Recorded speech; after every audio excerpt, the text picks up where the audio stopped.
যত ময়লা আবর্জনা রাস্তার মধ্যে ছিল আমরা এগুলো পরিষ্কার করে দিচ্ছি। বিসমিল্লাহির রহমানির রহিম। প্রিয় দেশবাসী, আসসালামু আলাইকুম। আপনারা জানেন ছাত্র জনতার আন্দোলনে বাংলাদেশ থেকে স্বৈর শাসকের পতন হয়েছে। গত 4 দিন ধরে ভোলার রাজপথ গলি বিভিন্ন জায়গায় ময়লা আবর্জনায় স্তূপ হয়ে আছে।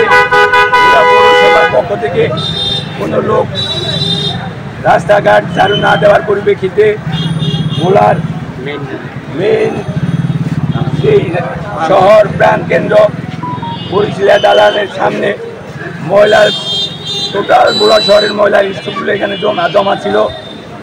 দেশ নায়ক জনাব তারেক রহমান এবং আমাদের ভোলা জেলা বিএনপি সভাপতির নির্দেশক্রমে আজকে আমরা ভোলা জেলা স্বেচ্ছাসেবক দলের পক্ষ থেকে যত ময়লা আবর্জনা রাস্তার মধ্যে ছিল আমরা এগুলো পরিষ্কার করে দিচ্ছি।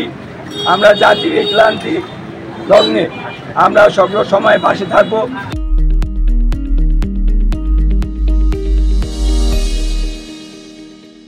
তারেক রহমানের নির্দেশে আমরা সর্বসময় ভোলার জনগণের পাশে দাঁড়াবার অঙ্গীকার করছি।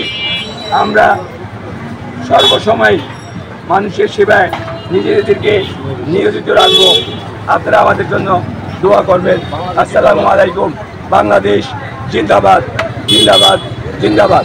তারেক রহমান জিন্দাবাদ, জিন্দাবাদ।